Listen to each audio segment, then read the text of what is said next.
It's 2015, which means I, like so many of you, will be setting some goals for myself this year. Regardless of what your goals are, whether it's to get in the best shape of your life, to learn to do something new, it's almost impossible to do this if you have poor stress management. 2014 has been my most successful year setting and reaching goals, and this is largely due to some healthier habits I adapted to combat stress. Let's talk about stress, baby. Let's talk about you and me. I find that stress is the most common theme weighing us down and preventing us from reaching our full potential. So all the habits I'm going to mention in this video are going to help you get stress in check so you can grow this year. We are consumers. We buy way more than we need, which more often than not results in clutter. Clutter bombards our mind with stimuli, making it difficult for us to focus, causing us to feel anxious and overwhelmed. Be more selective. Ask yourself, is this near and dear to my heart? If so, why? Is this going to foster creativity or inspire me? Or is this something I'm even going to use? If it's out of sight and out of mind and you haven't used it in a year or so, chances are you won't. Donate or sell things that are still in good condition to a charity or a consignment shop. When it comes to practical things that just get messy, my personal challenge is laundry and dishes. So I've been getting in the habit of folding my laundry and putting it away as soon as the load is done and going to sleep with the dishes done. Getting in the habit of holding on to less and keeping your space cleaner is going to free up your mind and allow you to focus on things with more clarity. Just as we need to declutter our environment, it's important to unplug from the technology that's cluttering our minds.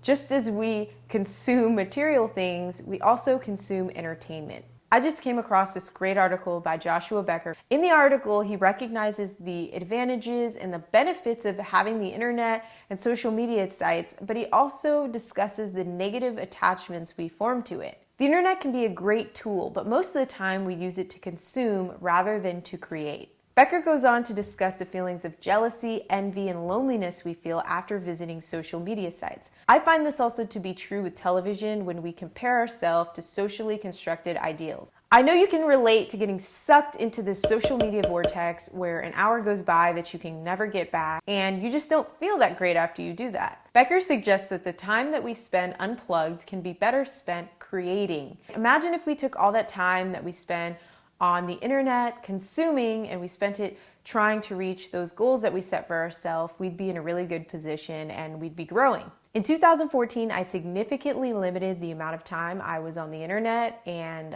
watching television. And when I was on the internet, I found that I was using it more as a tool. So I was using it to help make my videos better. I learned how to use a green screen.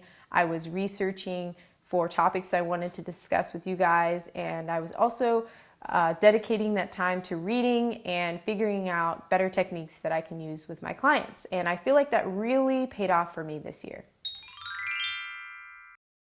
I'm sure I don't have to convince most of you that sleep deprivation is not great for your health, but here are some facts. Lack of sleep can compromise alertness, information retention, metabolism, your mood, and it can make you more susceptible to disease. So in years past, I had this terrible habit where I would get the most plugged in and the most stimulated right before bed, and then I would look at the clock and realize I had to be up in 4 hours, and it would jack me up the next day, and sometimes even the day after that. So in 2014, I really made a conscious effort to get better sleep, and it was much better for me. One of the ways I did that was investing in a great mattress that suited the way that I sleep.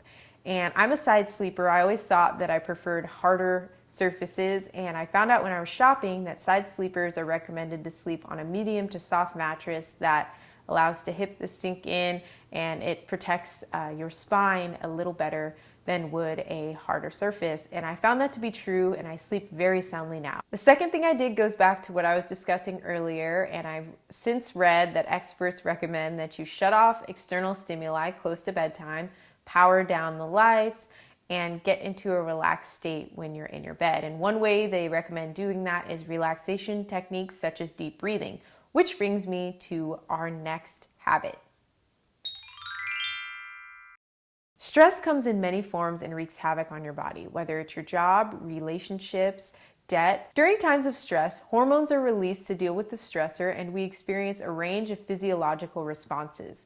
This is called our fight or flight response. Some of these responses include increased heart rate, muscle tension, and shallow breathing. If the body stays in this response too long or perceives a threat, this can lead to chronic stress, which can cause all sorts of problems such as high blood pressure, weight gain, muscle pain, bad posture, and disease. Fortunately, there are relaxation techniques we can implement to help avoid long-term health consequences. Two methods I have found to be beneficial are diaphragmatic breathing or deep breathing and self-myofascial release. As I mentioned before, when your body is faced with a stressful event, you may experience rapid chest breathing, which doesn't allow for as much oxygen intake. Diaphragmatic breathing involves inhaling through the abdomen instead of the chest. The increased oxygen intake stimulates relaxation. In addition to relaxing the body, the diaphragm is an essential muscle for thoracic extension and posture. The increased range of motion of the diaphragm allows for better spinal alignment. Practicing breathing can rewire the body to respond to stress differently. Those of you that have been following my channel for a while now know that I have a whole series on self-myofascial release techniques to help relieve muscle tension and battle chronic pain. Those techniques are wonderful. I receive hundreds of comments and emails of success stories from people telling me that they're battling chronic pain or they got rid of pain completely using those techniques, and I'm so happy every time I get a great story. It's just such a good feeling. For those of you that are new to my channel, you can find those videos in the uploads, or you can go to my website, kaiwheeler.com, and look under pain management. Your lifestyle may be causing tension to build up in your body. Learn how to deal with it. It can be difficult to stay positive at times, and that's why it's so important for you to get in the habit of creating a positive environment in whatever way you can. One way I'm able to create a positive environment for myself is keeping inspiring things around me. So I'm inspired by art, music, books, poetry, anything creative just about can get me in a great headspace. And I just love to have those things around me. Random fact about myself, I love watching Inside the Actor Studio with James Lipton. They ask each guest the same questions, but the interview always takes a turn, and I just love to hear how they got to where they are in whatever field they're in. Sometimes it's an actor, actress, or a comedian, and I just pay attention to the things that inspired them, and I find it really interesting. Inspiration helps with the momentum no matter what your goals are. So as I mentioned earlier, the internet can be used as a great tool to inspire you and to give you ideas and to keep you motivated. One of my favorite new blogs is Becoming Minimalist. I think they have a lot of great articles and they get me to think in a different way. So please share in the comments section any blogs that you're following or what you find inspiring. I'm interested to read. Last but not least, I am encouraging you to stay thankful. Being in a place of thankfulness helps when you are stressed out or when you're anxious to get in a mindful state of right now and to be present and just in a state of gratitude for what you have.